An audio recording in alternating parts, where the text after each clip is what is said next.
In this video, I'm going to show you how to play the guitar solo from the classic Scorpion song, Blackout. Let's go ahead and jump on into it. Section 1 goes like this. Now, let me slow that down for you.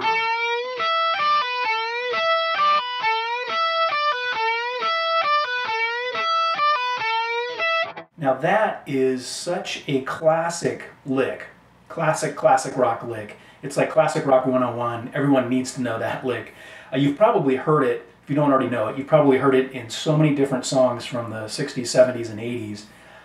It's just, like I said, classic rock 101. You got to learn that one. Now my advice here, first of all, I want to call out that first bend at the 14th fret. That's a little bit of a slower one. You go through it slower before getting into the repeating pattern.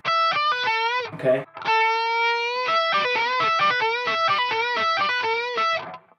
The other thing I want to call out is notice my left hand. When I play it, I'm only touching the string that I'm playing at any particular time. I'm not barring my index finger across multiple strings. You can do that though. The reason I don't bar it is because I just find it just makes things sound cleaner when you're not barring, because you're less likely to have notes blending. But you can certainly bar it and still make it sound clean. Like right now, watch, I'm going to have my index finger barred across the 12th fret of both the high E and the B string. Okay? You can certainly play it that way. There's nothing wrong with it. Again, I tend to do it where I'm not barring the strings because I find it just comes across cleaner. Alright, so you might be saying, dude, I don't hear a difference between the two. And that's just because I'm a super clean player. No, I'm kidding. I try to be, though. But it's really going to depend on your fingers and the rig you're playing through. But generally speaking, it's going to sound cleaner when you don't bar your finger across the strings. It's going to sound cleaner when you focus on one string at a time. Section 2 goes like this. Alright, now I'm going to slow that down. And this is another lick where if you want, and it'll be easier for you, you can bar your fingers across, your index finger across the G, B, and E string while you're doing those pull-offs. That might make it easier for you. But again, typically I don't do that. But here it is slowly.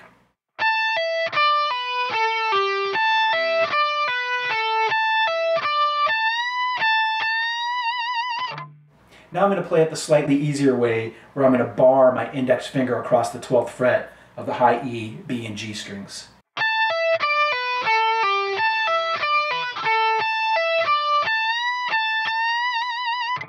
Again, you might find it easier to do that way. I just tend not to bar my finger because it makes it sound a little bit cleaner, but you should be fine either way. Play what's most comfortable and what sounds best in your rig. Now, an alternate way to play this section is to add in an additional note at the 12th fret of the G string. I'm going to do that right now. Here it is slowly.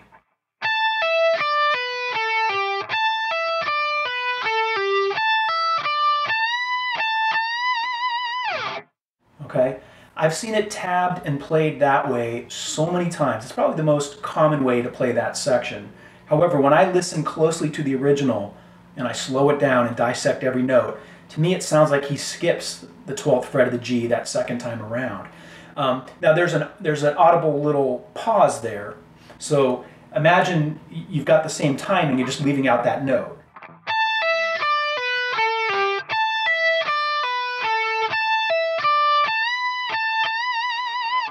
So it should feel the same, you just leave out that 12th fret note the second time around. You can play it either way, and that part goes by so quickly, most people won't know the difference.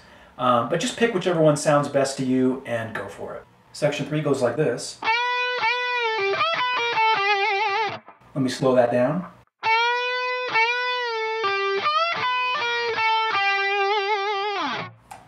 That one should be pretty self-explanatory, pretty easy to follow the tabs. My only advice there is make sure when you do that 15th fret B string bend that it's kind of a quick bend, and then you immediately go to the 12th fret of the B string like this. Okay?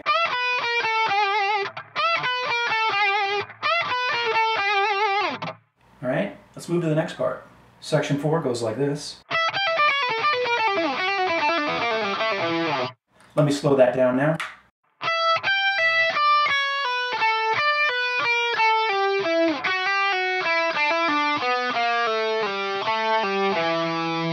Now notice how I tabbed it. You can see that there are some spaces between certain notes. That's because I wanted to show you how the notes were grouped together. This makes learning it a little bit easier, I think. So after the first note, then you have a grouping of 6 notes, followed by another 6, followed by 8, followed by 6. Okay? So learn each one of those little mini sections and then piece it all together. Here it is slowly. And I'm going to emphasize where those gaps are, okay?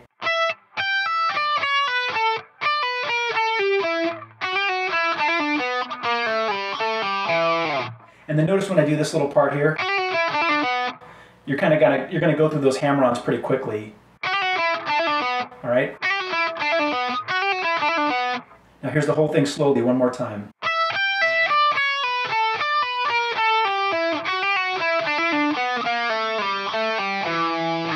All right, let's move to the next section. Section 5 goes like this. All right, slowly.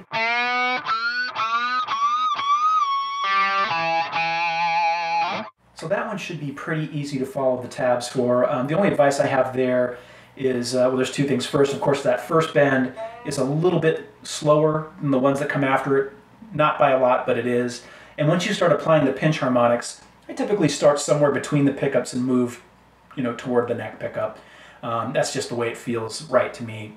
And then at the end, of course, there's a little bit of a slide up, but you can skip that if you'd like. All right, let's move to the next part. All right, section 6 goes like this. Slowly.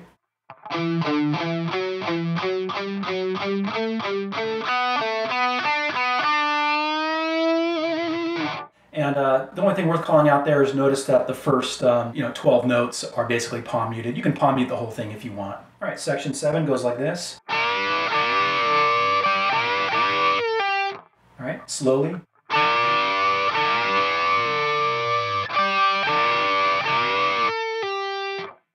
Now, the only thing I want to call out there is notice after the first bend, with the second one, I go up, slowly down, and then back up, and at the top I hit the 15th fret of the B and E strings, okay?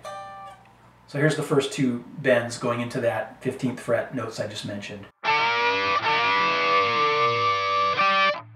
And then you conclude with, okay? A lot of times people miss that 15th fret B and E because it's very faint, all right? You can actually skip that if you want. In fact, when I listen to the original, and I listen to Matthias Jabs play it, it almost sounds like he's just faintly touching those strings, but it's audible. It's there if you listen very closely to the original, but you can skip those 2 notes if you want and just go.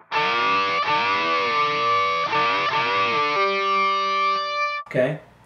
All right, let's jump to the next section. All right, section 8, the last section goes like this.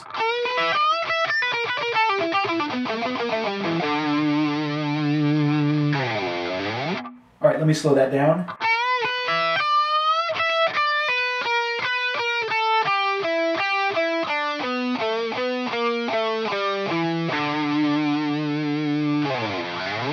Now you'll notice with that last note at the 10th fret of the E, I do this, kind of slide down and then back up like the original song. I didn't tab that, I didn't put that in there, but that should be easy to replicate. You just basically take that note and just kind of do something like that, and you should be fine. But more importantly, let's go through the rest of the section. You'll notice that once again, I broke the tab up with little spaces to show the groupings of notes. So if we do it slowly, it's going to sound like this, and I'm going to emphasize the gaps.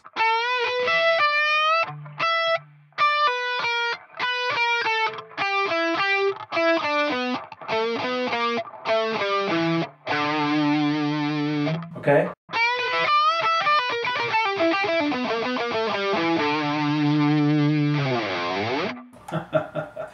And sometimes I've seen people play, you see where I do this? Sometimes I'll see it tabbed like this. So you're doing the 12th fret half step bend, followed by the 14th fret twice, okay?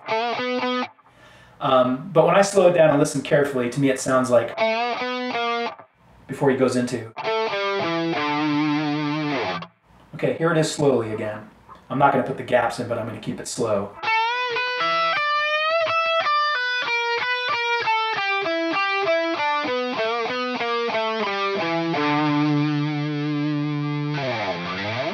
Alright, that was my lesson showing you how to play the guitar solo from the classic Scorpions song, Blackout. Now if you enjoyed it, I would appreciate a thumbs up, and hit the subscribe button if you want to catch more of these videos in the future. As usual, if you have comments, leave them down below, and I will answer all as time allows. Until next time, rock on.